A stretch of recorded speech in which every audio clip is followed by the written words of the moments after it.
Hello, guys. How are you guys doing today? Oops.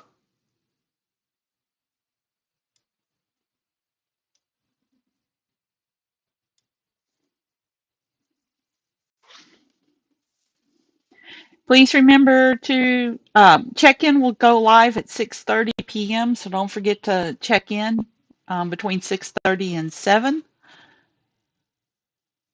And if you have any questions before lecture gets started at 6:30, now is the time to ask them.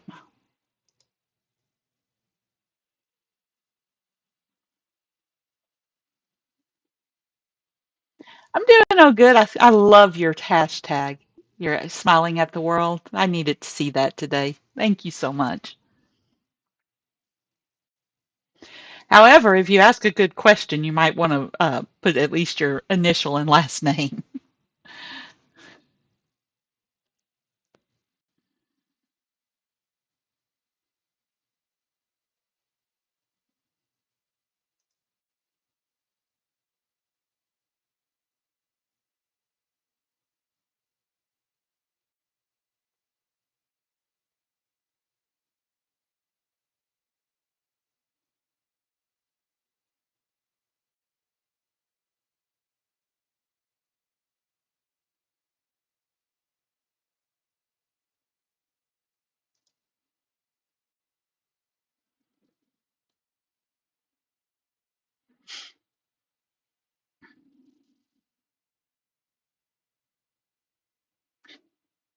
So I do want to remind you that because we are doing an Adams first approach in this course, you may encounter some stuff in laboratory that you struggle with. And you are certainly, absolutely, you can ask in the question and answer channel questions about your lab. Um, I will ask if you do that to please post a picture of the lab you're asking questions about so that I know what you're asking. And then I will happily either do a podcast video if it's a complex question or just answer your question in the question and answers. But please don't not ask and struggle with the lab when you don't need to. Okay? We are in the process of modifying the lab to make doing an Adams first approach more easier on students in the lab, but that hasn't happened yet. So if you have a problem, you need to let me know.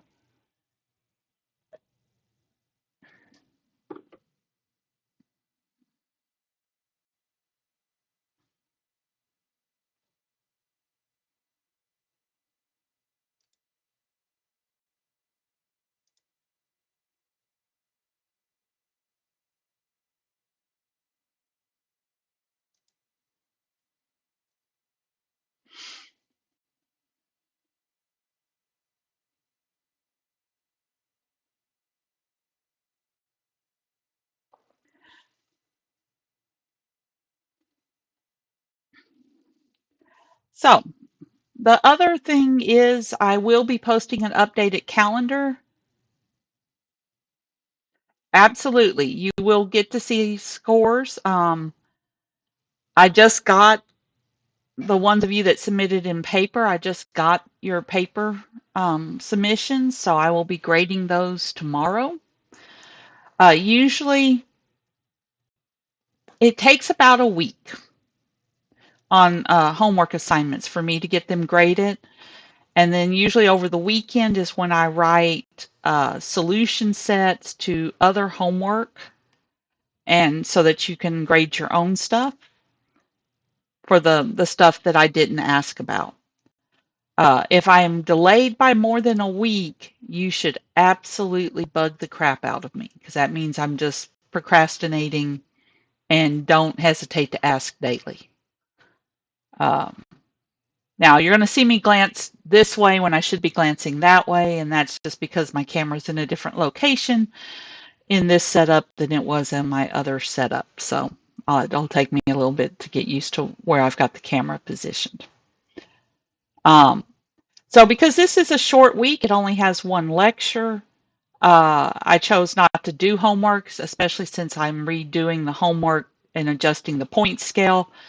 So your next homework will be due next week, and it'll get posted on Monday because since the homework's a little bit longer, it should be now at 6:30.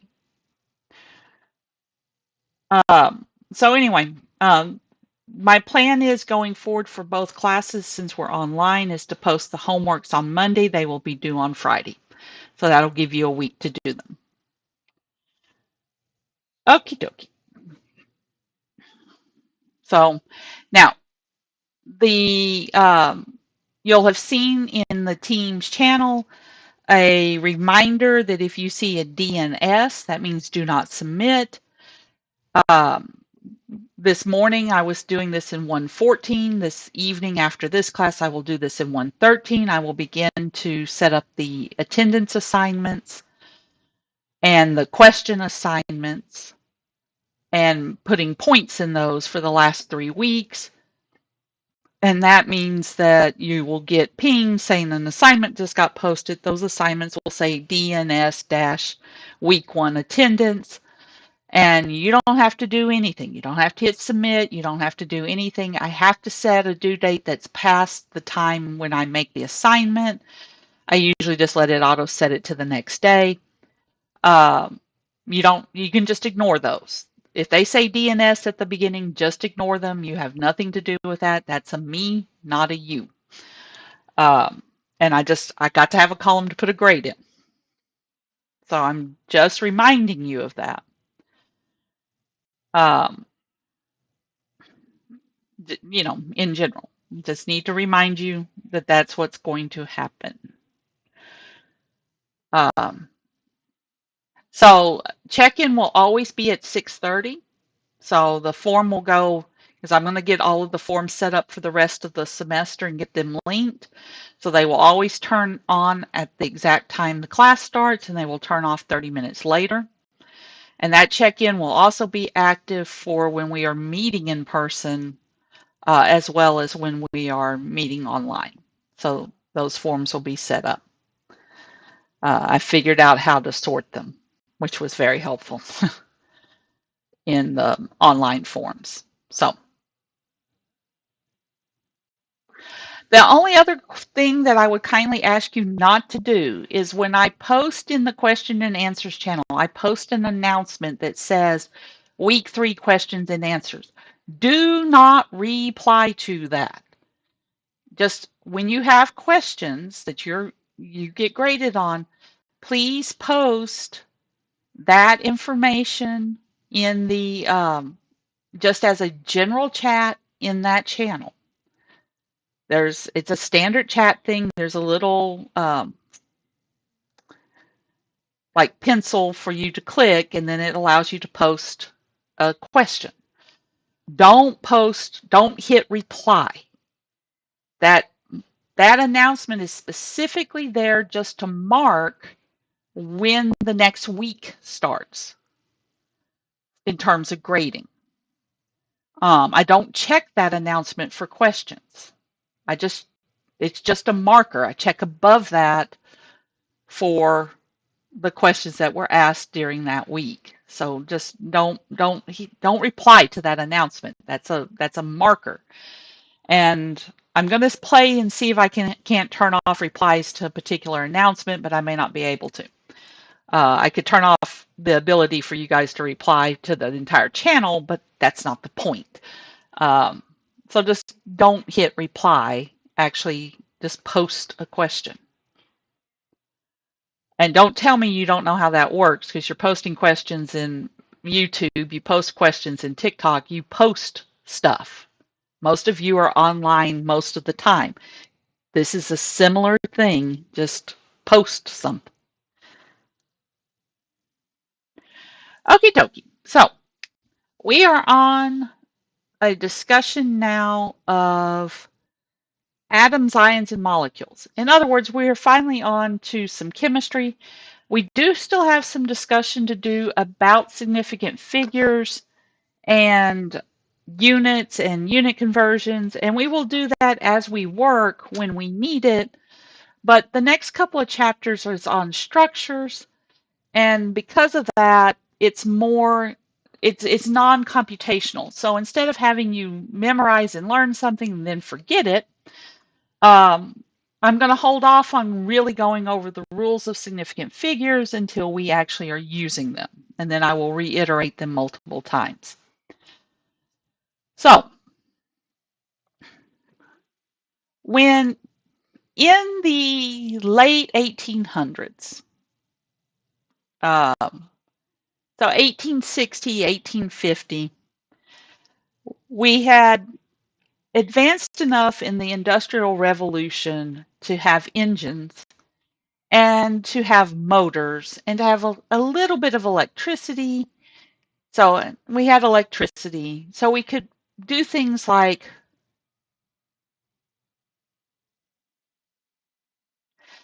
we're still on week 3. That's a good question, SW9529. This was a short week. It's one lecture. So we're still on week 3. This is just part of week 3. I mean, technically it's week 4, but it's one lecture. So we're on week 3. Um, and the other thing, there was one other thing.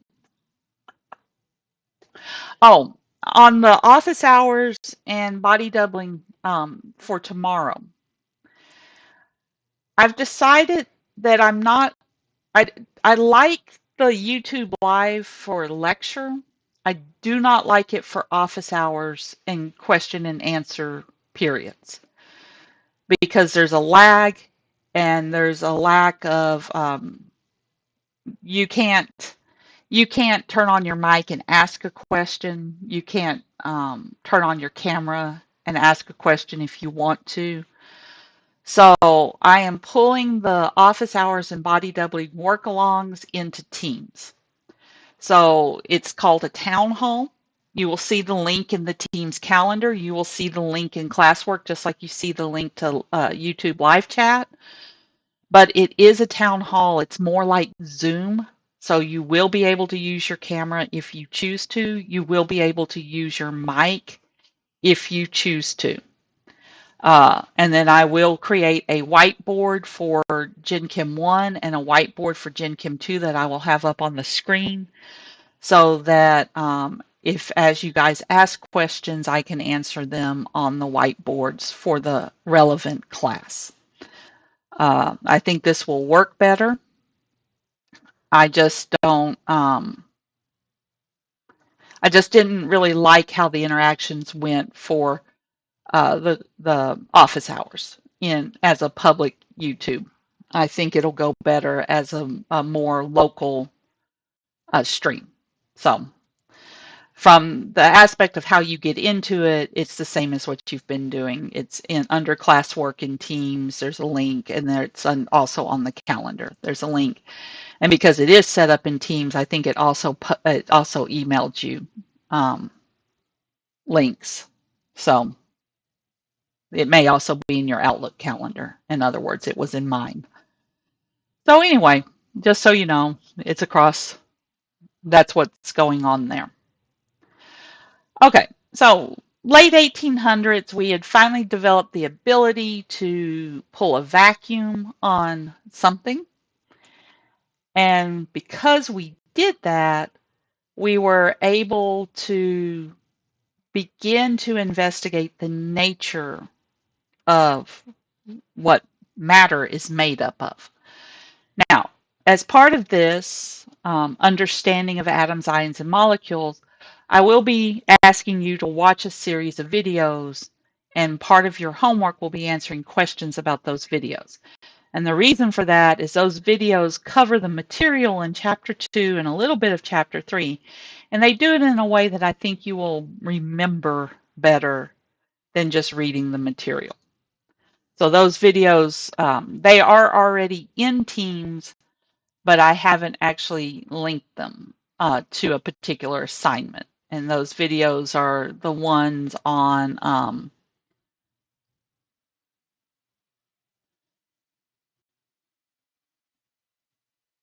well, maybe, yeah, on the mystery of matter.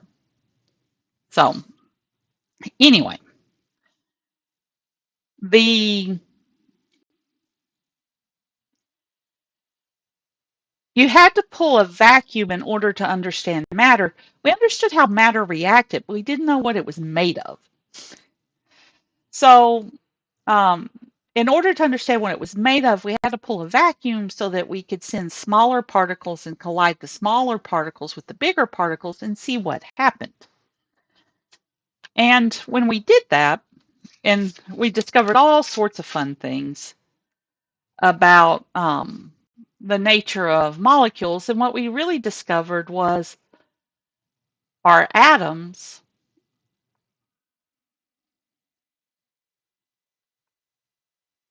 had kind of a high mass center. But then when you compared the scattering, you realize that the massive center was a lot smaller than the actual atom. So when we looked at how the electrons scattered, it was like they were scattering off of a really tiny area. But when we looked at the density, it didn't make a lot of sense because based on density, we should have more mass per volume,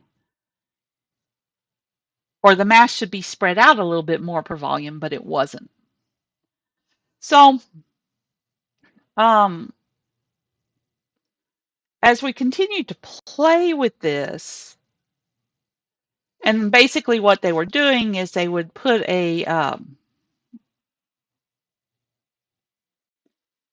for some of these measurements, they would put like a thin piece of aluminum. They would shine an electron beam at the aluminum, and then what they would see is scattering off. Most of the beam came straight through, but they would see scattering off, and they were good enough physicists, they were able to back calculate what that was scattering off of. They also did experiments that let them determine the mass of the electron.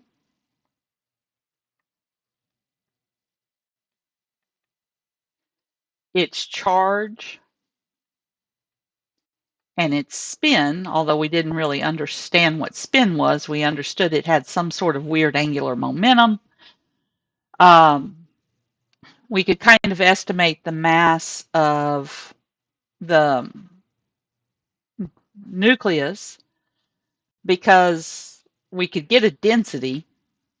And as we began to really experiment with this, we began to realize that the mass of the nucleus was way, way more massive than the electron. It's about 3 orders of magnitude, so about 1,000 times more massive at a minimum.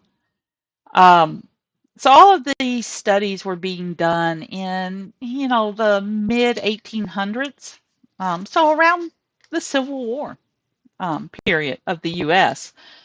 Most of these studies were being done in Europe, not the U.S., but, about then. So 1852, 1908 was when radioactivity was discovered. Um, so this was all really early. You have to realize that the understanding of the double helical structure of DNA wasn't until the 1950s. So our understanding of molecules as atoms and bonds and electrons and nuclei, um, that really only happened in the last 100 years. Um, and that's part of the reason why a lot of scientists are, really hesitant about manipulating DNA is it's really only been 100 years since we even understood the structure of DNA. So we haven't, there's really no model of what happens when a species can manipulate its own genetic code. Uh, there were some models other than Darwinian evolution that kind of hinted at what could happen if that was the case. But we don't really know what changes would occur if we put ourselves outside of the Darwinian evolutionary model.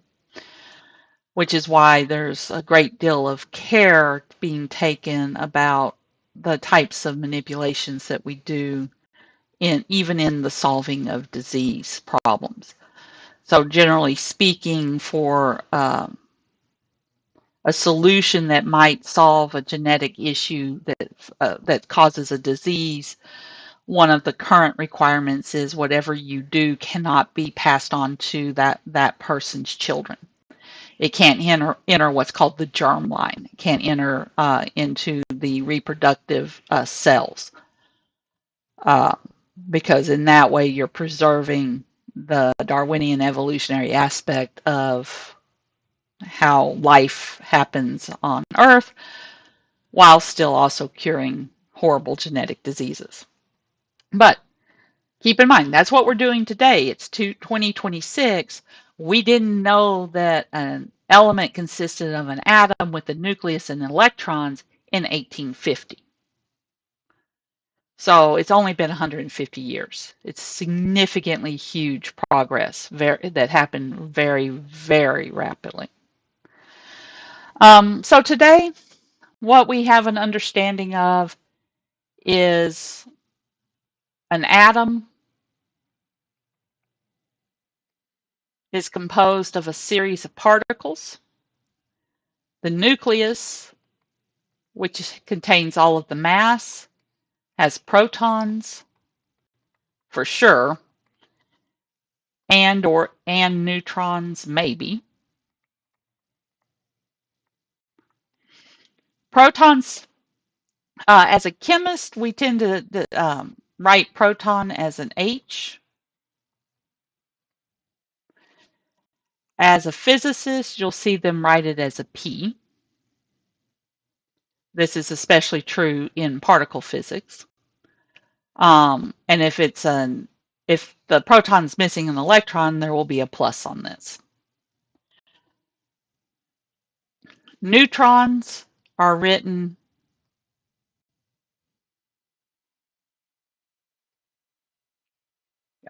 I do believe it's that.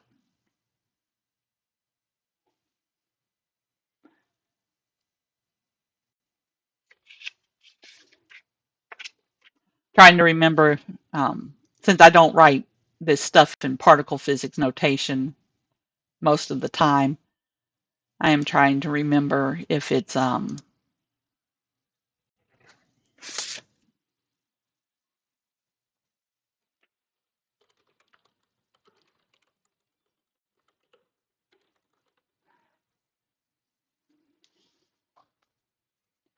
10. Yay, got it right. So basically, the top one is mass. The bottom one is charge that it infers. So this is a proton. This is a neutron. And that mass is in something called AMUs. An electron, and this is where things get dicey. So inside is the nucleus, and that's where almost all of the mass is. So all of the mass of an atom. Outside the nucleus is what's called an electron cloud. And what we're going to learn over the next series of lectures is this electron cloud consists of a series of orbitals. And all an orbital is a fancy, fancy word for a so a series of orbitals. Orbitals is just a fancy, fancy word for location in space where an electron might be. So a series of orbitals that indicate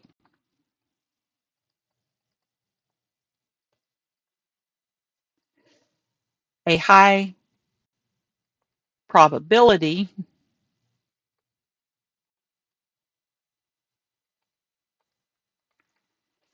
for location or position of the electron, of a electron, not the.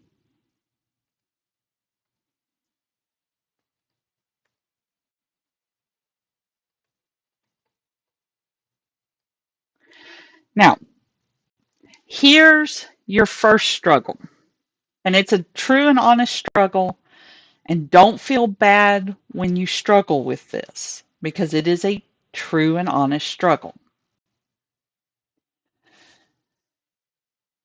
When we as people measure something, we change. In order to make a measurement, we have to change what we were trying to measure. Because in essence, what we notice is change. And that means every measurement impacts what you're trying to measure. That also means that what you observe is influenced by how you measured, how you did the observation. So, when it comes to something like electrons, which are tiny and very, very low mass, we can set up experiments where what we observe gives electrons and protons and neutrons also properties that make them look wave-like. And we can also set up the measurements and do experiments in ways where the electron and proton and neutron look particle-like. This is called wave-particle duality. So generally speaking, if you ask me what an electron looks like, I'm going to tell you I don't know. I know its mass. I know that based on the theories that we have, how it's located around the atom. I know how it participates in bonding, but I don't know what it looks like. I know it's got a mass. I know it's got a charge. I know it's got angular momentum associated with it, but I have no clue what it looks like. And most scientists, if they're being honest, don't know either. Some physicists that are big into string theory will talk about 11 or 13 strings and this, that, and the other. I'm not that type of physicist, so I couldn't tell you the math behind that. I can tell you that if you give me enough dimensions, I can model anything, so I don't know why 11 or 13 is the magic number on how many strings you need to understand an electron, but, you know, whatever stomps their boot in that regard. Because not even all physicists agree with string theory. That's one of those issues where there's significant debate on just what I just said. If you give me enough dimensions, I can model anything. So are you actually saying anything real about the physics, or are you just playing with math? So that's a fairly high-end philosophical debate right now. But electrons, they do exist as particles. We symbolize them in this way. We will also symbolize them sometimes as just E minus. These chemists are more likely to write them this way. Particle physics is more likely to write them this way.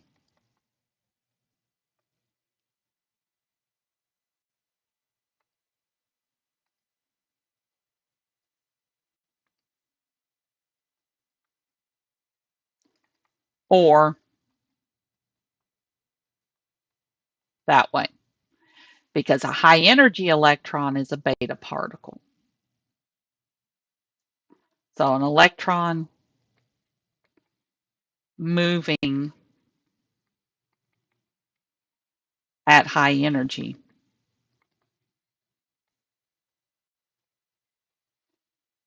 would be a beta particle.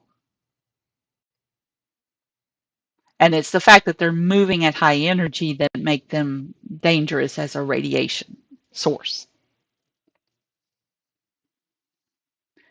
Alpha particles are helium. They're very dangerous as a radiation source because they have a lot more mass that's moving at high energy. So, now, from a particle physics perspective, a proton and a neutron are not fundamental particles. So, from a physics perspective, and this is something I always point out in this class, from a physics perspective, a fundamental particle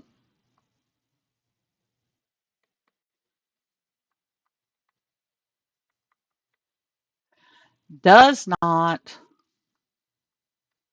break down into other particles,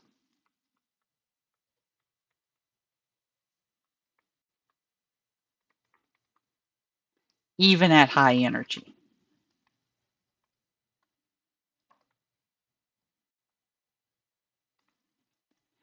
Now, an electron is a fundamental particle.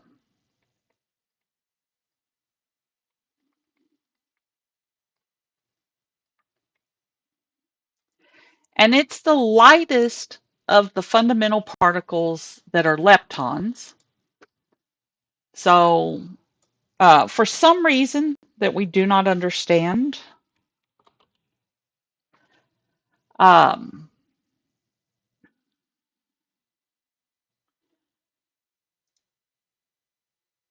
fundamental particles tend to go into categories of threes.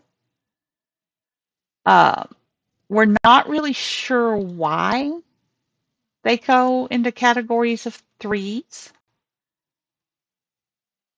That's an open question. Um, it could be that we just haven't discovered a fourth because they do get more massive. It could be that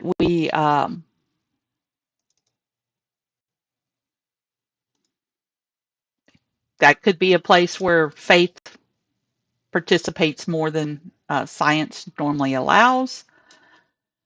Um, so, however you want to explain that to yourself, I'm cool with it.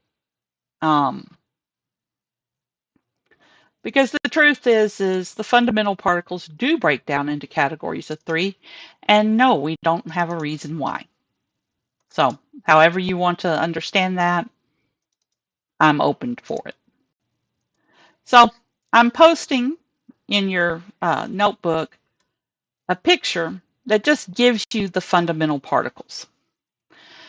This is something that might be as a bonus, but is not something that you need to know for like your final exam. It is something useful to just kind of know, though. So you can see the electron. It's the lightest of the fundamental particles. These three fundamental particles that are in the row with the electron, the muon and the tau, these three all have the same charge, -1.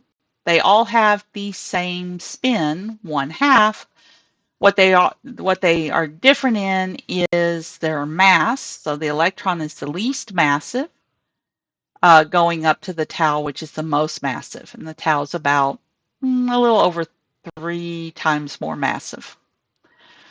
Then you have the neutrinos that are associated with these leptons, these electron muon taus. These have zero charge. That's why they're called neutrinos. They still have spin 1/2. You'll notice that they don't really have accurate masses for these.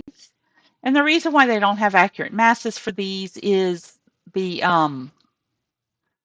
it's really, really hard to detect and measure neutrinos because they don't have charge. Then you have the quarks, up, down, charm, strange, top, bottom. Um, we're going to talk about where the neutrons and protons come from these. Quarks came from the physicist who first discovered the up and down quark, was a fan of James Joyce, so it's named after something in Finnegan's Wake. I don't know what a quark was in Finnegan's Wake. I've never read that book. I am not a fan of James Joyce. I suspect up and down came from where they appeared in the detector. Charm and Strange, You've Got Me, top and bottom are a lot like up and down. I suspect that's where they appeared in the detector. And then these gauge bosons are if we talk about the forces that hold things together and allow for things to interact, like the Coulomb force, which you might have heard of, that's what causes like charges repulse, opposite charges attract. That's a Coulomb force is what causes that. Gauge bosons mediate those forces. So they're kind of the way those forces are communicated through space. You can view it that way. So that's the list of currently known fundamental particles. We have added one to this, and the one we've added recently that won a Nobel Prize is the fundamental particle 4 mass.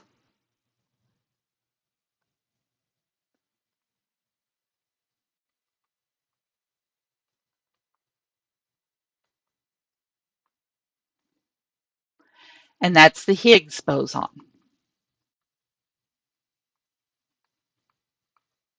So that would kind of be added into the gauge bosons because it is the boson that mediates mass, that gives us mass.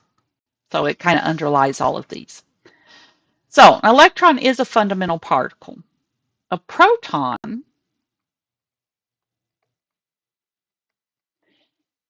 spin charge 2/3 is 2 up quarks and 1 down quark.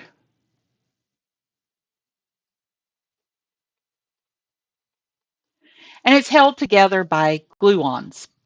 So the mediating force that holds these quarks together is gluons. We're good at names, so what can I say? A neutron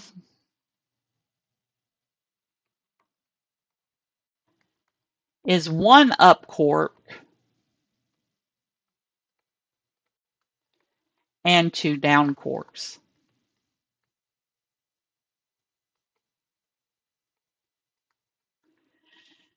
Now, to make all of this confusing, all of these particles have antimatter. So these are the matter particles. All of these particles have the anti version of them. So there's an anti-electron, an anti-muon, an anti-tau, an anti-up quark, and the quarks have something called color. Don't ask me about any of that. If you're interested in that, I can recommend some videos, but that's a little bit outside of what chemists do, where this is a physics perspective. I just want you to have some feeling of what's fundamental and what's not. So there's a whole flavor of stuff that comes involved in this. But so in essence, a proton, if y'all take a proton and give it a ton of energy and accelerate it and collide it with another proton, other particles go everywhere. And that's how we know a proton's not fundamental.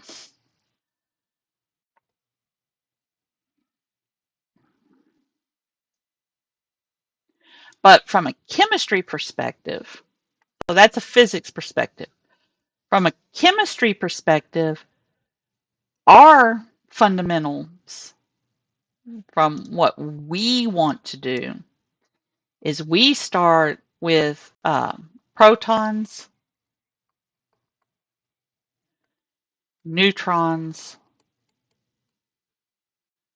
and electrons, and those go together to form an atom, and then atom goes together to form molecules. And molecules go together to form large things like DNA, proteins, cells, etc. So, from a physics perspective, they're interested in what makes up a proton, what makes up a neutron, what makes up an electron, what are its properties, where do those properties arise out of? Can we model that mathematically? From a chemist perspective, we're interested in molecules. So we're going to teach you enough so that you can identify how many protons, neutrons, and electrons are in something. And when that ratio gets out of whack, all of a sudden you have radioactivity. But the truth is we are interested in molecules. We're interested in how to make new molecules, how molecules are used, how molecules work in our body, how they're built and decompose in our body, and how that impacts our aging and our disease process. And because of that, we don't usually spend a lot of time on atoms, protons, neutrons, and electrons because they are just the building blocks to get us to molecules. So this is one of those instances where chemistry is kind of a double, it's kind of a coin with two sides. And I'm telling you guys this because we would like some of you to become chemists. So one side of the coin are those of us that like mathematics and physics and love studying the theory and the fundamental aspects of chemistry or of everything. And on the other side are those of us that just like to make new stuff. So the ones that like to make new stuff, they're actually in a higher proportion in chemistry. Because those of us that kind of like to apply theory, we sometimes usually, a lot of times we end up in physics or applied mathematics, and we don't end up in chemistry. And the reason for that is because we really, really, really don't like to make stuff in a lab. And if you're going to major in chemistry, you have to take courses where you make stuff in a lab. And for some people, their tolerance of that is not high enough to actually for them to be able to stand being a chemistry major. For others of us, you can tolerate them make stuff in a lab because you really, really do want to study molecules. And that means you really should be in chemistry. You just don't want to make stuff. So that's the two broad branches of chemistry, and they're broken down into other sub-branches. But that's kind of the broad strokes of chemistry. Now, this particular course that we're going through right now is kind of the fundamental foundation for all branches of chemistry. You have to know the material in this course. Next semester, Gen Chem 2 is an introduction to the mathematical aspects of chemistry. So physical chemistry, an intro to physical chemistry. And then usually you would then go on to take organic in the first semester of that is an introduction to let's go make stuff in the lab. And most students are either going to hate Gen Chem 2 and then do just fine in Organic 1, or they like Gen Chem 2 and they absolutely hate Organic 1. So as you progress through these courses, kind of keep you informed on what you're like and what you're not liking, and I can keep you informed on what courses it would be best to approach next. Because chemistry is an incredibly broad subject. But for the purpose of this, the reason why it's such a broad subject and a complex subject is we want to study molecules. Now, in order to do that, we need to have some understanding of how protons, neutrons, and electrons make an atom, and then how an atom bonds to form a molecule. Because almost all reactivity in chemistry arises out of the shape and structure of molecules, and also how the electrons kind of migrate around the shape and structure of molecules. So of all of the stuff that you will learn in this semester, one of the most vital things in terms of going forward in chemistry is shape and structure, and how that shape and structure impacts other things. And it will be really, really important, and I will emphasize this over and over and over again, to what we draw on the page in 2 dimensions exists in the world in 3 dimensions, and with the freedom to move and rotate and flex and vibrate. Uh, so the better off you can, the more you practice visualizing in 3 dimensions some of this stuff, and I will try to have pictures as we go along, the better off you will be in understanding chemistry. Okay? So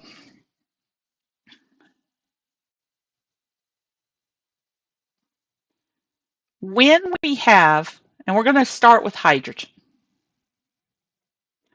Hydrogen is the first atom on the periodic table. It's symbolized with an H generally. It has a mass of 1 AMU, which AMU stands for atomic mass units.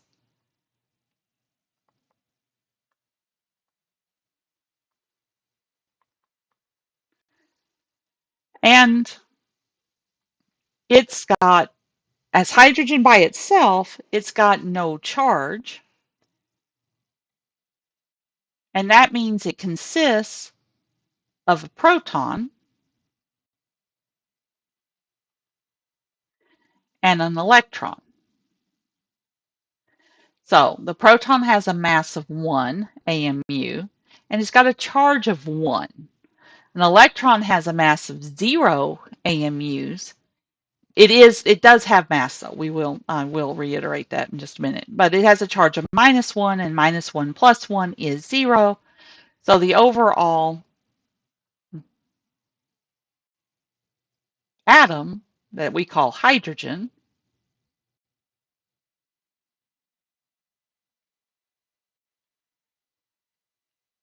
in its ground state, so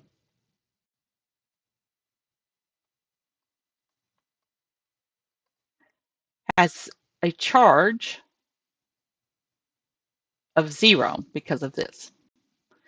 But we generally base the atomic number as a 1. So we would write this as 1H1. This is the mass. This is the number of protons.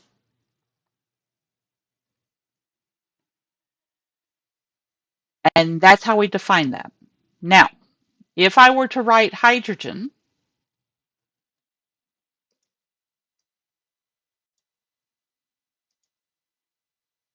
what if I added an electron to hydrogen?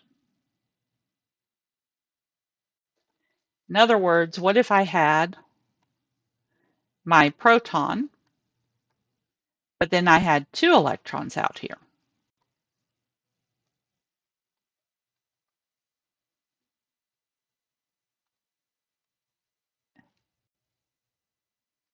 It's still hydrogen because it still has 1 proton and no neutrons. So it's still H1. And since the electrons have no mass, it still has 1. But I've got a +1 charge here. I've got 2 minus charges here. So it's got a negative charge there. Now, you'll usually see it written this way or just that way or that way. I don't normally on exams write the H with just the minus sign because it can be hard to see that minus sign. So I'll usually write it as 1 minus. That has to do with just what's easiest to see when you print it on paper. And generally speaking, it's easier to see 1 minus than it is just to see minus. I could also just have a proton.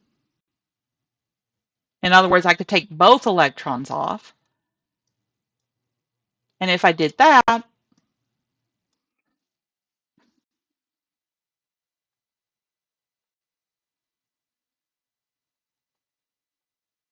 have no electrons on it, this would be H1, 1 with a +1 charge. And here, it's easier to see the plus than the minus sign, so you'll more commonly see that written that way.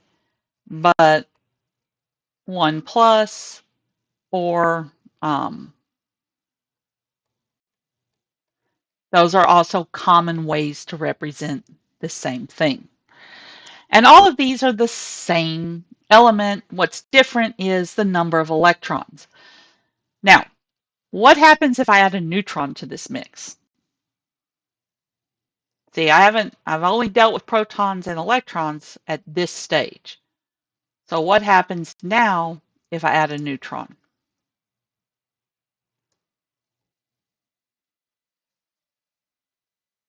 So now I have a proton and a neutron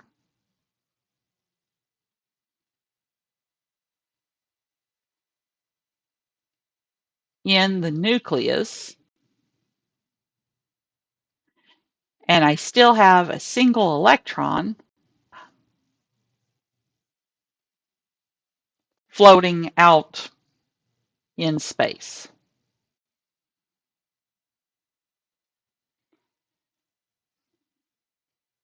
And I think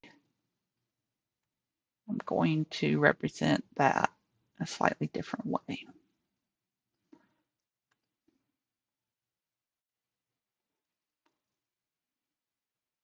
Because the electron, I don't exactly know where it is in space. I just know it's kind of out here somewhere, okay?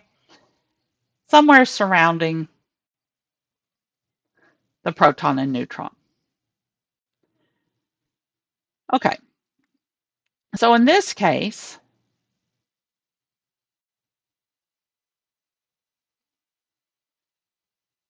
I have a proton plus a neutron, so I still have a charge of 1 in the nucleus. But now I have a mass of 2.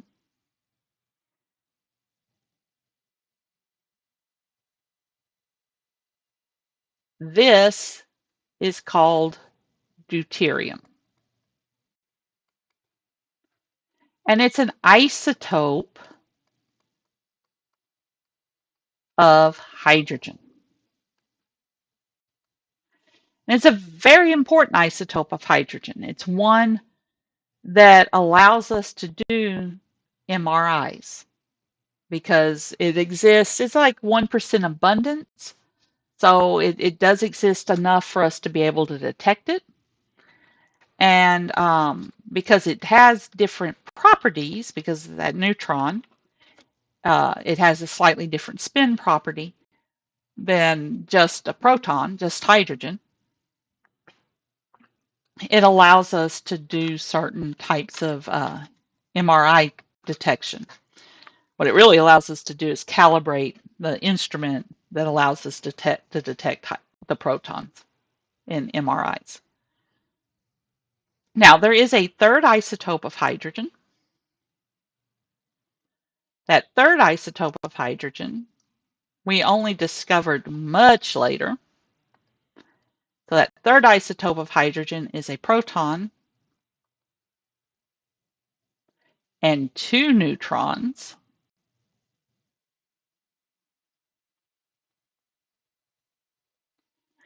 Still got that same electron out here, kind of chilling.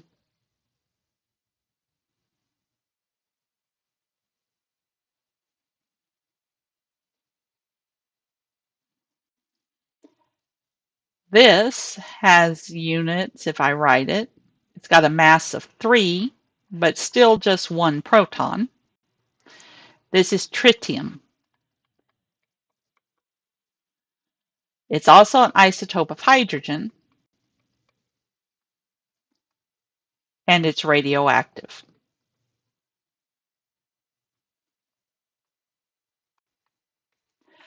So, if you were to go and tour where we built our first atomic bombs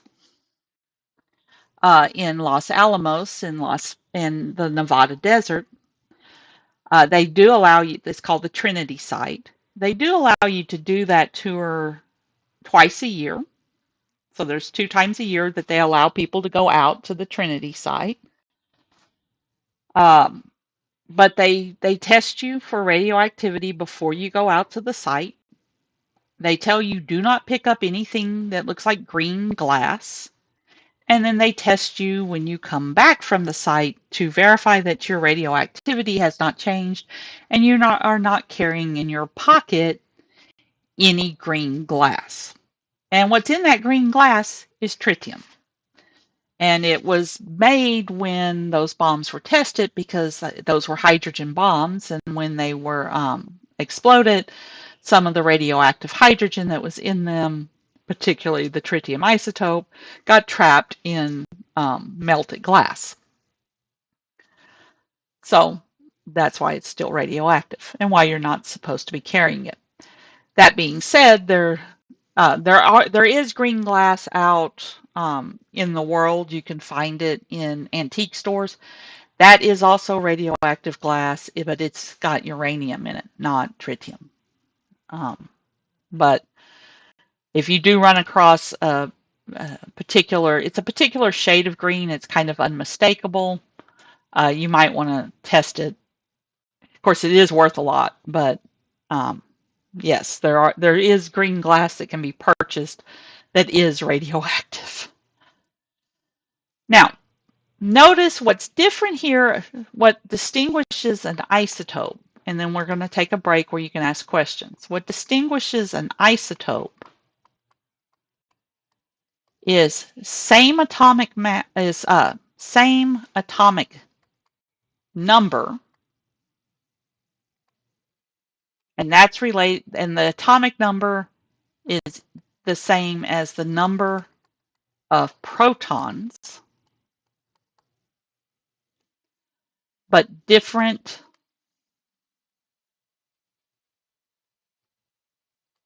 atomic mass.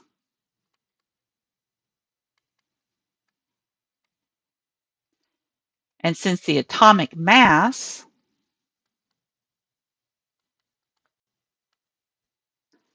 is basically the number of protons plus the number of neutrons, different isotopes have different numbers of neutrons. Now, the one final thing that needs to be made very, very clear is atomic number, and that's basically the number of protons determines the elements.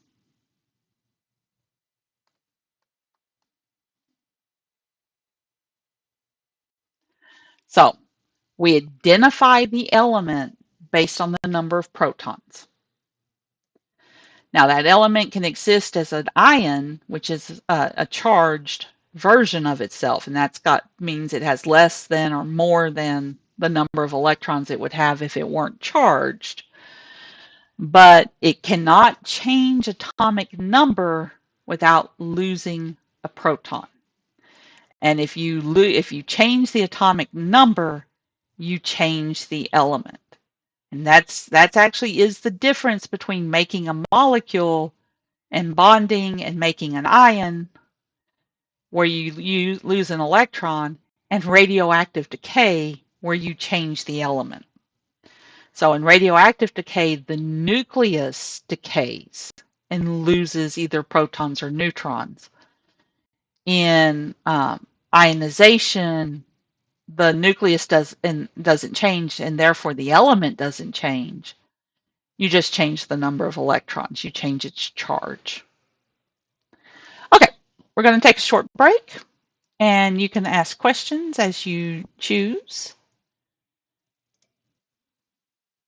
And then we'll start the next set. So please ask questions. I've got Teams up so you can ask questions in the question and answers channels. And I also have the live chat up so you can ask questions in the YouTube chat.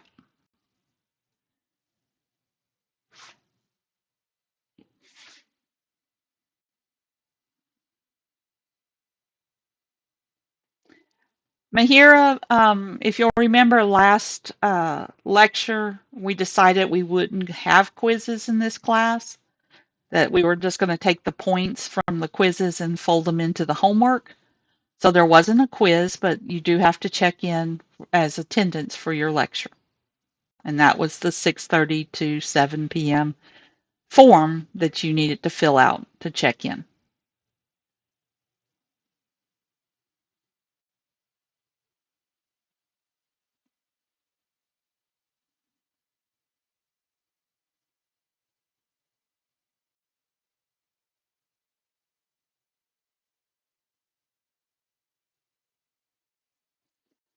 No other questions?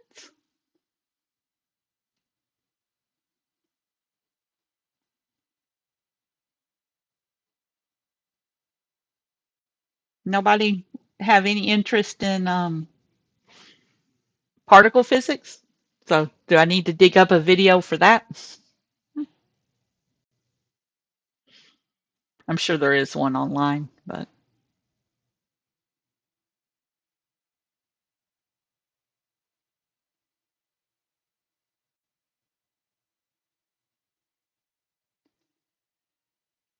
not even most chemists that work in quantum mechanics that do true, honest chemical theory actually know a lot about particle physics and fundamental particles. It really is a different branch.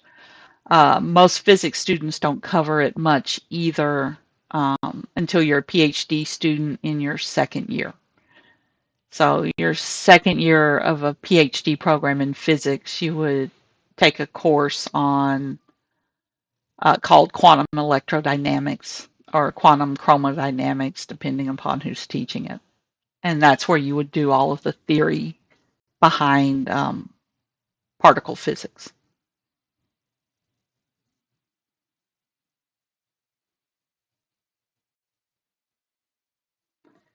But I do find it's useful to have at least a little bit of a understanding that protons and neutrons are not technically fundamental.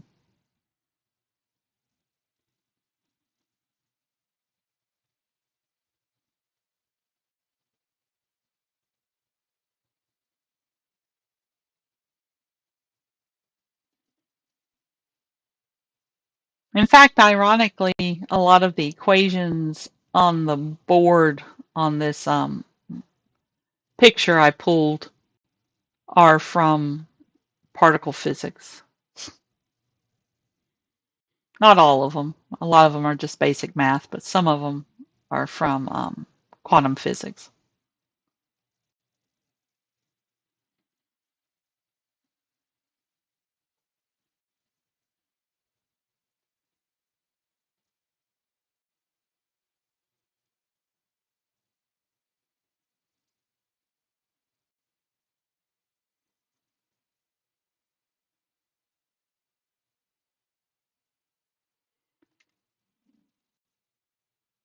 So no questions? Last call on the questions.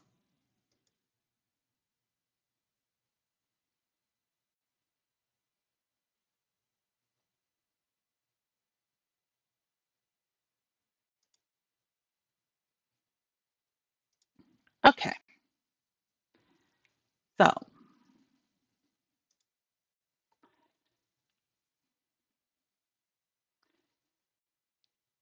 let me load a periodic table,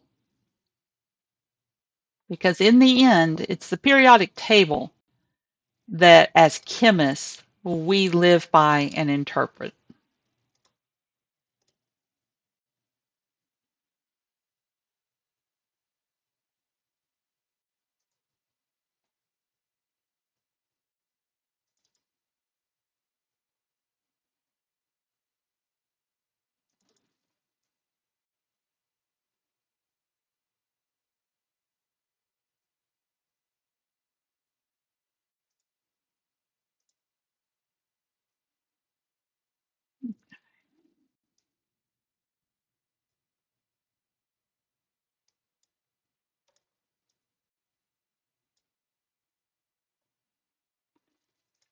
Okay, so what we just spent time talking about was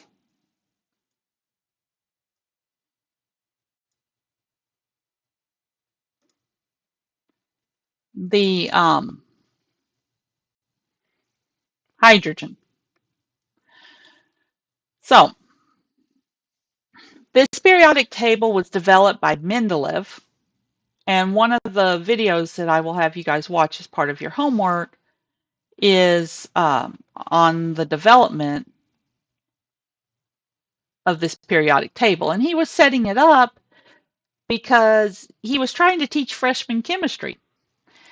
And he had was writing a textbook, and he was basically writing it one discovered element at a time, and he would describe all of the properties and all of the reactions known for that element. And he realized if he kept going on, this was going to be like a 30-volume textbook.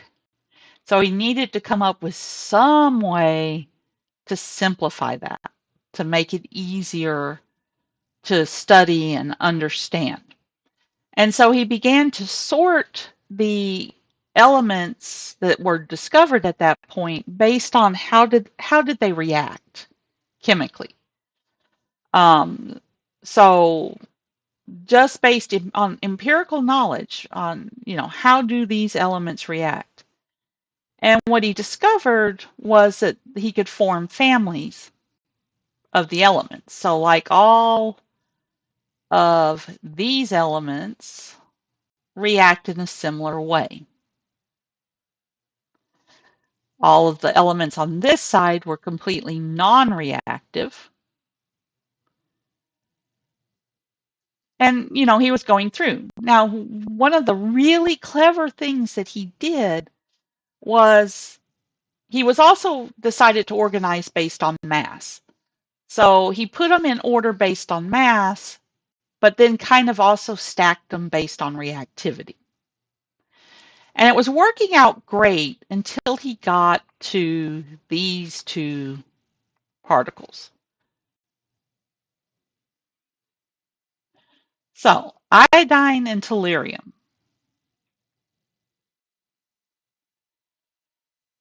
So iodine has a lower mass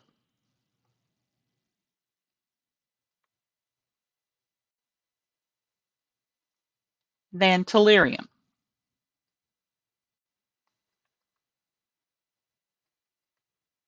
And he had to make a decision. Do I place iodine underneath what it reacts like? Do I leave it where under bromine because it behaves chemically a lot like bromine and chlorine? Or do I place it based on mass and put it where tellurium is because it has the lower mass? And in the end, he left it where it reacts. And that was, 50 years later when we understood how atoms were made up and of the idea of electrons and nuclei, we could understand that these masses that we were measuring were average masses of a whole bunch of isotopes, and that's why tellurium came out with a slightly higher mass than iodine, but that the reactivity is based on the electrons, and that's why iodine should be put under bromine in terms of this arrangement of the periodic table. So today, this periodic table, once you know how to read it, becomes truly, it tells you all you need to know about the structure of the atoms in the periodic table. So when you're given a particular symbol, like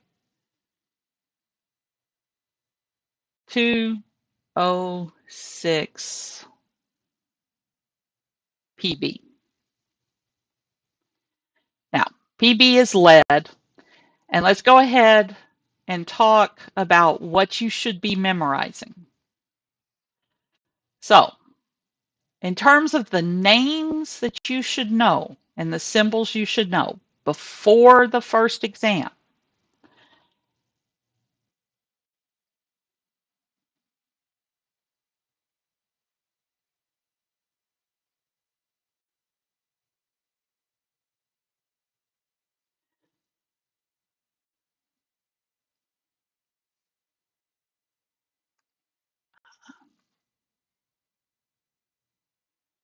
If it is in purple, you should have the symbol and the name memorized before the first exam.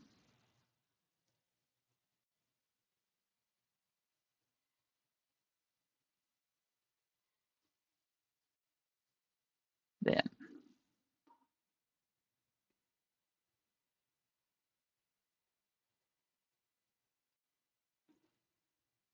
okay. Now, that's what you should have known before the first exam. So,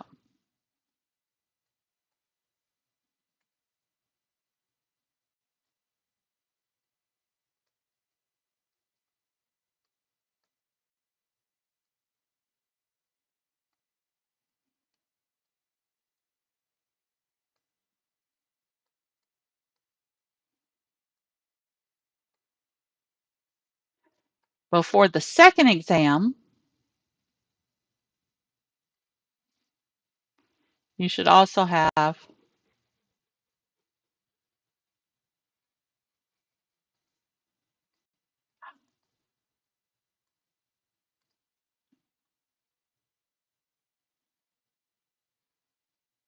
that row, those, those, lead, tin,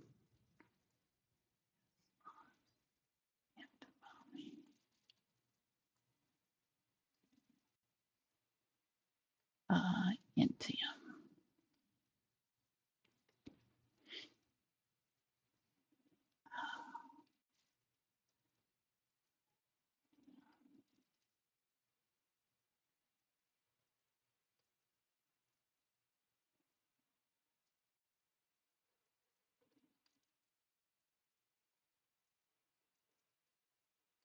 Okay, those are the remaining ones you should know by the second exam.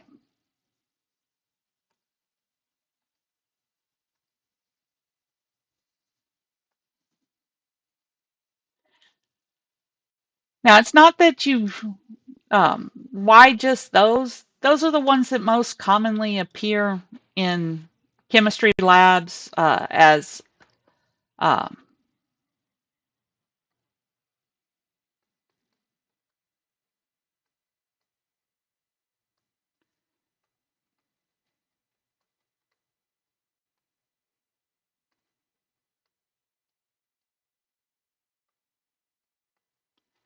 so the reason why these is, sorry,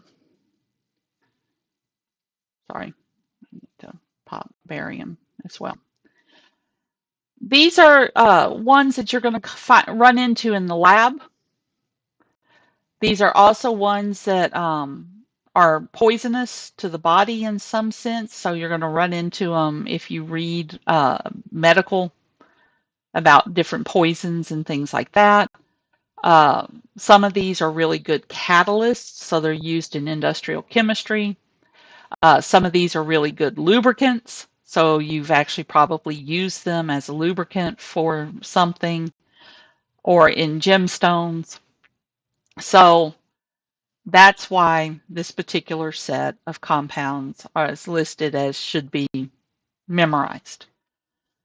Uh, what that means is after the second exam, you will not be given those names on a periodic table and they won't be in your data book. So after the first exam, the ones in purple, they will be on the periodic table, but their names won't be associated with their symbols. So you're just going to have to know what the symbol is based on the name if you're given a word problem. And then after on the second exam, the same will be true for the ones in green. So the ones down here in the bottom, some of those we learn in 114, but for the most part, those are very, very rare. And a lot of them are radioactive, so we don't play with those in chemistry labs. So it's rare that you would use them. Okay, so this periodic table gives us a lot of information, and even though technically I could write, and more correctly, you would write this as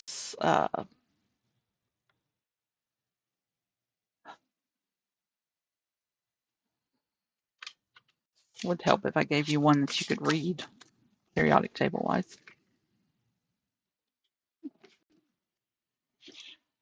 Uh, 54, 55, 56. I think that's a 92, I think is what lead is. But I do not want you to have it wrong in your notes, so I will grab a periodic table that I actually can read real quick. But I'm not squinting. Aha.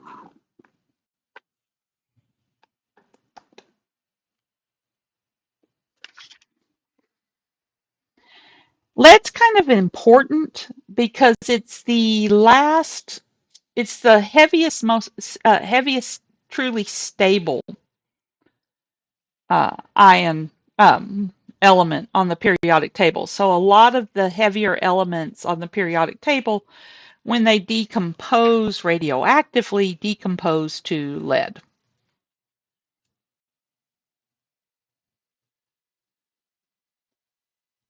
So because of that, it tends to be considered an important, there it is, 82. Okay, so technically I could write this 206, 82 lead. The problem is it's redundant when it's written that way. The PB implies 82 because that's the number of protons. And if I have anything more or less than 82 protons, it will not be lead. So I never really fully understood why we double list that, although it does make it easy to ask yourself how many neutrons. Well, that would be the number of neutrons is the mass, 206, minus the number of protons, 82, or 224. So, in other words, the atomic mass, this thing that's listed up here,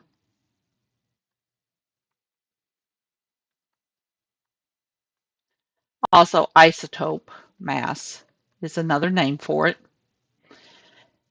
is the mass of the protons plus the neutrons. And so once you know what the element is, if they give you the symbol for the element, you know the number of protons. On most periodic tables, that's written above as the atomic number. It's written above the symbol. So if you know the number of protons and you know the mass, you know the element. You know the number of neutrons. Now, there do exist, some things have different numbers of isotopes. So we just covered hydrogen, but let's look at carbon. So carbon 12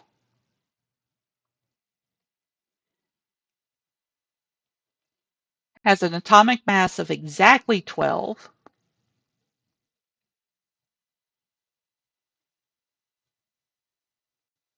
1, 2, 3, 4, 5, 6 AMU.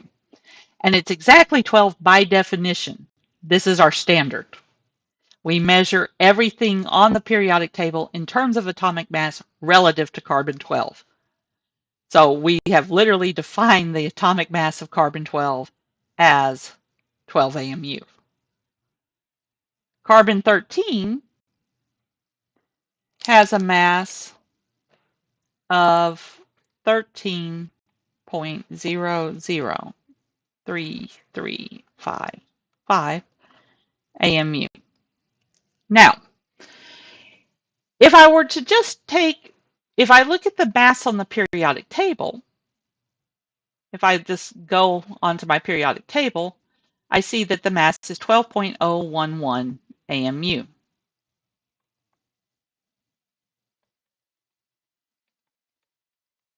And you might look at that and go, wait a minute, the average between 12 plus 13 divided by 2 is about 12.5. So where am I getting the 12.011? Well, when we measure in a research lab, we are measuring, we just take a bunch of carbon and we measure it.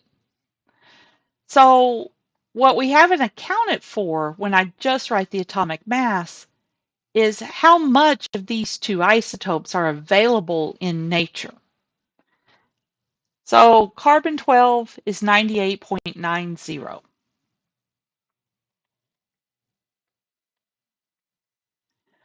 Carbon 13 is 1.10. Now, if I actually did this out to more significant figures, that would not sum up to 100 because there is a carbon 14, and we actually use carbon 14 for radioactive dating, but it's in the third decimal place in terms of how much of it exists in the world. So if I'm only looking to 2 decimal places, that particular atomic mass does not show up. Now, if we want to account for what's called the natural abundance, in other words, how likely are we to encounter these particular isotopes in the world, we have to do something called a weighted average.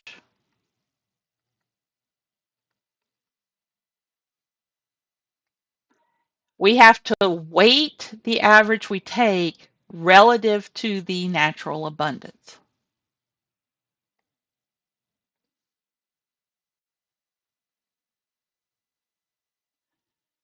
So that would mean that on average, the mass of carbon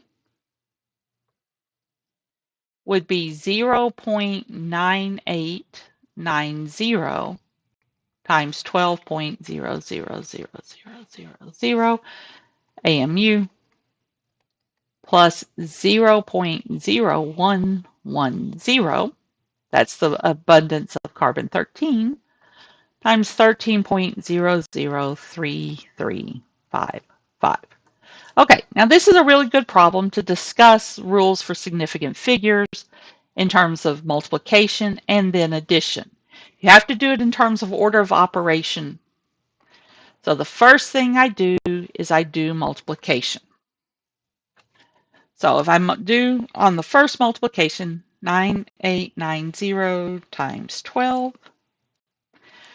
I get 11.868.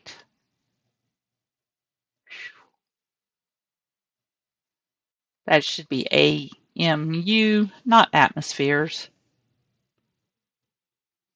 And this should be AMU, not atmospheres. Okay, 11.868 AMU. Now, the rules for significant figures on multiplication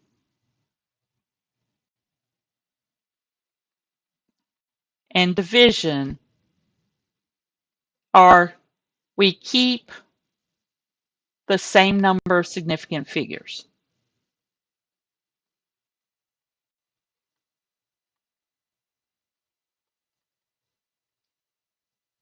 as the lowest number.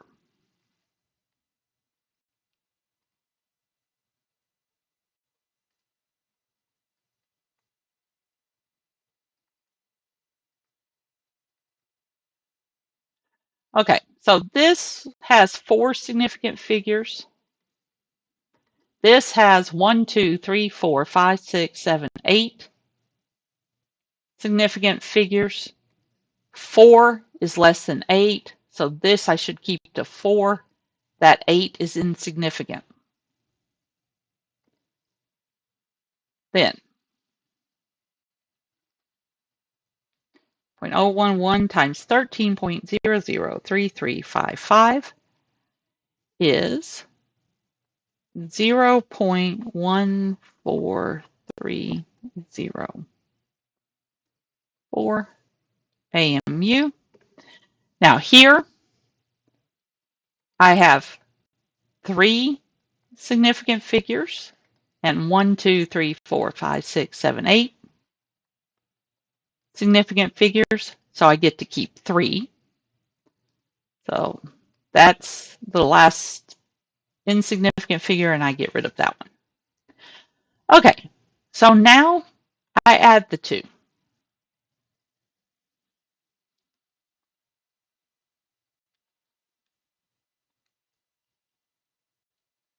And I get 12.011 AMU. Now, for addition and subtraction,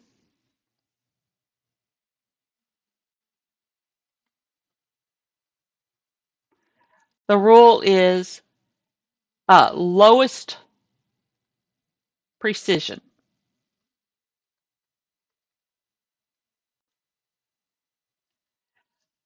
This, the lowest precision is 2. This one, the lowest precision is 3. So that means 2. So technically this would be 12.01 AMU with the data that I have. If I wanted to be able to actually use 12.011, which is the actual mass, I would have to account for carbon-14, and I'd have to have my percent abundance out to one additional significant figure so that I didn't lose those significant figures going forward. So we're going to do more of these. Don't panic if you didn't fully follow that. That's just our first example. And this is one type of isotope problem that you see. But the averages of masses that you see on the periodic table for the elements account for all of the isotopes that exist that we have discovered for those elements. And sometimes we know there's an isotope even before we've discovered it because we've measured the mass of a bulk sample. I'm hunting one where this will be a little bit easier to do. There we go. So for instance, if I measure the average mass of potassium, I get that that is from the periodic table.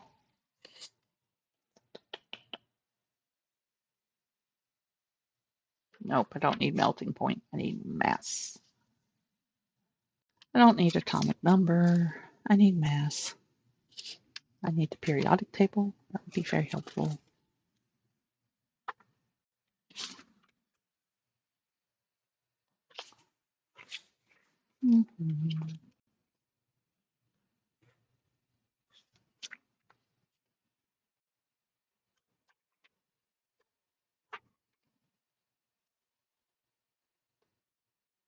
Molar mass. Here we go. Potassium. 39.098.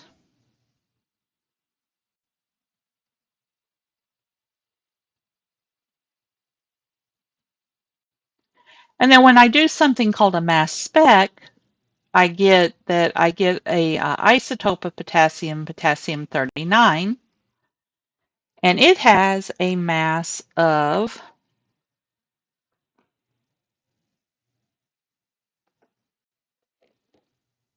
38.96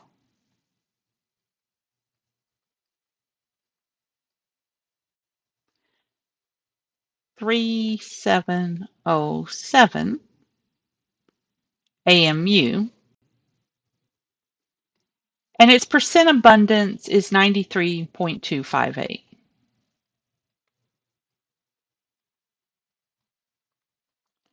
So now we can ask the opposite question. If there is only, these two numbers don't match, so there has to be there has to be at least one more isotope. If there is only one additional isotope,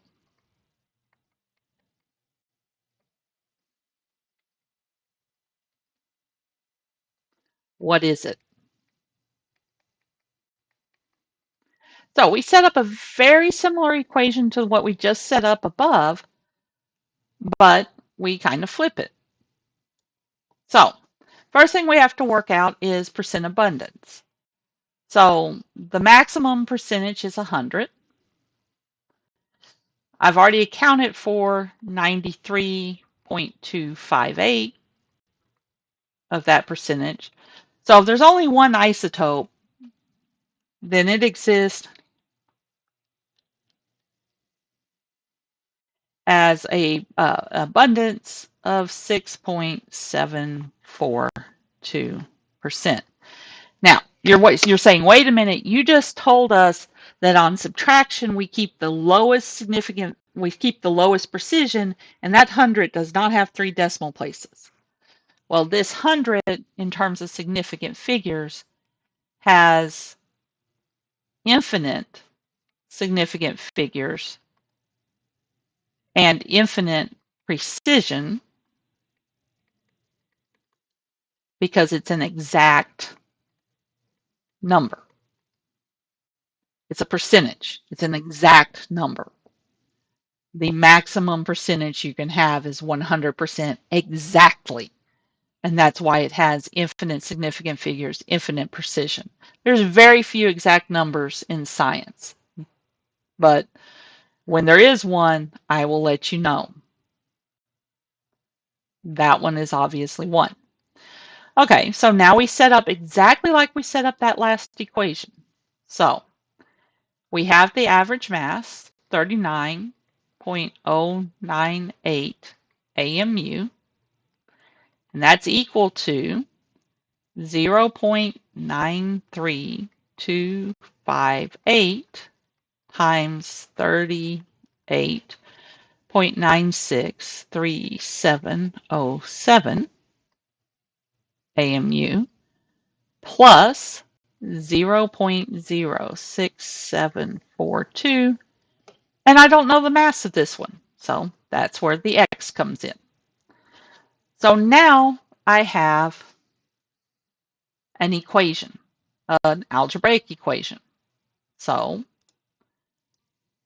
first thing I'm going to do is, and notice I'm not writing an equal sign here. On the next line, I'm just going to write the same thing I had before. And now I'm going to do this multiplication. 0.93258 times 38.963707. So this is 36.3368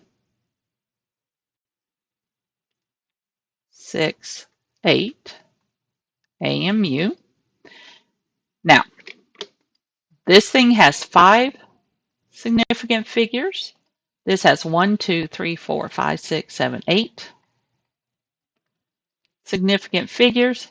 5 is the lowest, so I get to keep 5. 1, 2, 3, 4, 5. That one is insignificant. Put a bar over it. And then plus 0.06742x. Now move over. So 0.06742x is equal to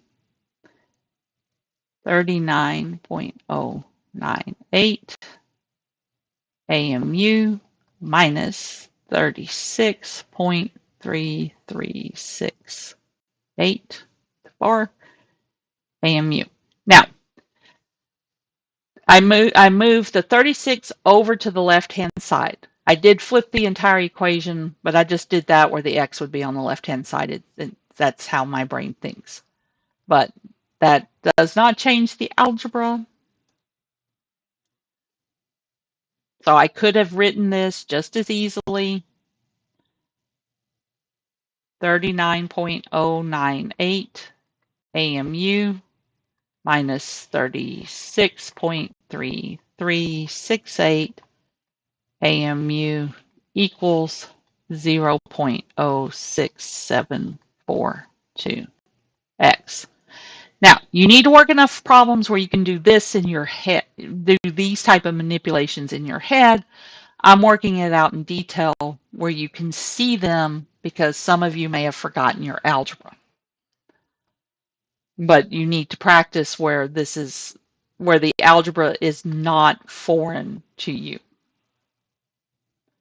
So now 0.06742x is equal to 39.098 minus 36.3368, 2.761. Okay, so I have 3 decimal places here. I have 3 decimal places there. Technically, because that one's non-significant, so I get to keep just 3 decimal places. So the least precise is 3 decimal places. So 3 decimal places here, 3 decimal places here. So that's why 3 decimal places. Okay, while I've got the red, this has got 4 significant figures. This one has also 4 significant figures. So when I do the division, I get to keep 4. So X is 2.7612 AMU divided by 0.06742, or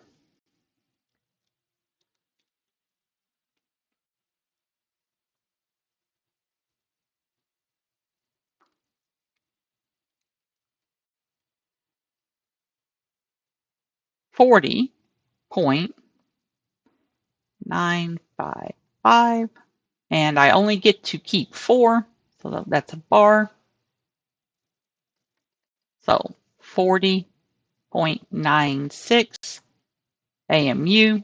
And that means if I only have one other isotope of potassium, that would be 41K, because I would round that to the nearest integer.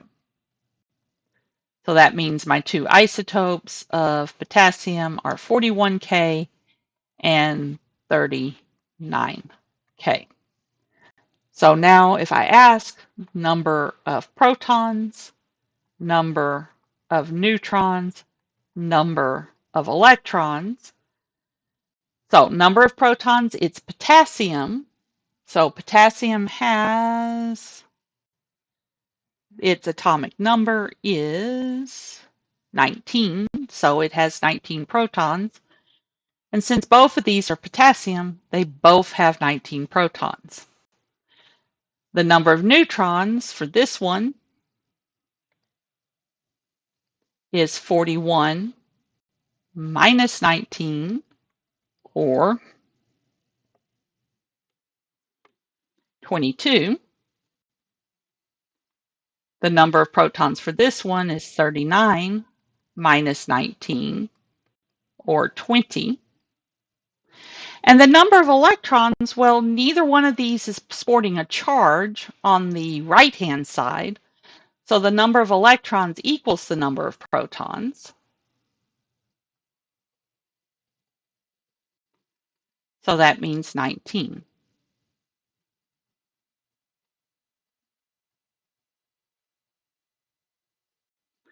And that's how you work your way through both determining protons, neutrons, and electrons for neutral, as well as determining the number of the mass if you're given masses. Now, what if I were given something like this?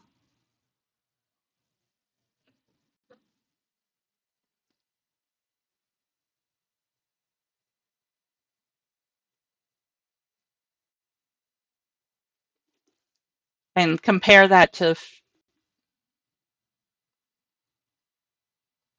that. Same thing. Protons, neutrons, electrons. And I want to compare this to iron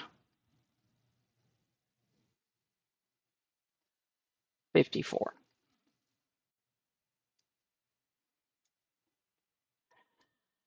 Okay, first thing, we look up iron on the periodic table, and we discover that it has an atomic number of 26.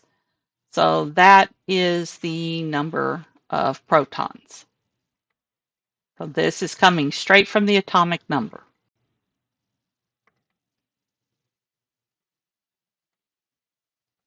And the symbol gives us the atomic number.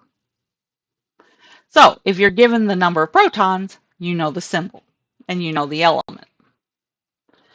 Okay, the number of neutrons is always the mass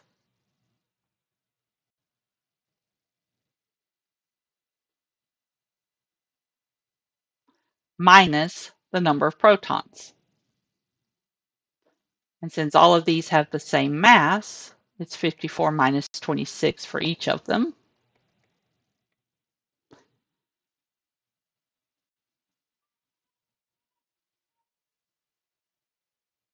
So that should be 28.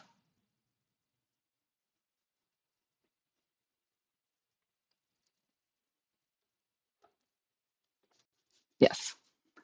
So the answer is 28 for the number of neutrons, and that's true for all of them. Now, the number of electrons here,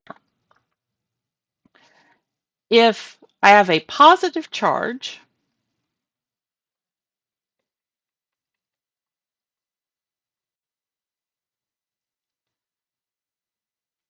then the number of electrons is less than the number of protons. And this thing is called a cation. So you pronounce this, that first, then this. So cation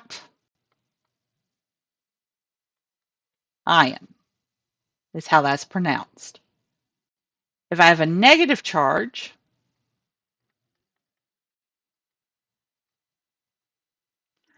then the number of electrons is greater than the number of protons, and it's called an anion, and that is pronounced anion.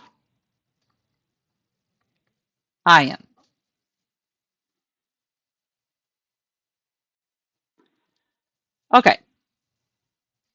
If there's no charge, like the bottommost one, then I know that the number of protons and the number of electrons are equal. Now, so no charge, I have 26 electrons. I have a positive 2 charge, which means I have 2 more protons than electrons, and that means I have 24 electrons here, and then this one I have 23 electrons.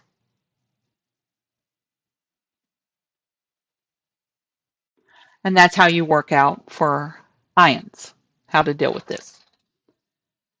Okay, that is a very good stopping place, and we now actually have the ability to do some homework, and I have the ability to assign you guys some of the guided inquiry problems. Yay, we're finally there. We've got that. Next lecture, we will go through how to navigate the periodic table, some of the properties and elements on the periodic table, and then we will go on into how to calculate molar masses for molecules and how to interpret molecular formulas, and then how to begin how to name certain things. So the next stage will be navigating the periodic table. So I'm going to end the lecture here because we're at a very good stopping place and lecture's supposed to end at 8:20 anyway. And ask again, are there any more questions? Are there any questions, since you guys haven't had a lot of questions today? So I'm presuming you've already know most of this material. You covered it in high school, or you um, saw it once before. Sorry, my dog is like, I'm starving, Mom. I haven't eaten. But if you have any questions, please ask. Since there's just a tad bit of a delay, I'm going to wait just a few minutes. Okay, seeing no questions, remember to please post your questions not in the announcement of start of week of question series, but just generally in the question and answers channels. There will be a work along. Homework will go up tonight, but that homework technically will be just a list of suggestions, just like last time. So a list of suggested activities, suggested problems from the book, and the videos. Those will definitely go up, and those are definitely homework. And then on Monday will be the homework. Did you not just hear what I just said, Nicholas, about the fact that, there you go. The official homework questions will be posted on Monday. Tonight, what will be posted is suggested homework. Just like we did last time, you will have a list of suggested homework. I will pull from that suggested homework a list of questions that you have to answer to show that you worked on the suggested homework. That will be posted on Monday, due on Friday. The homework, the suggested homework will be posted tonight.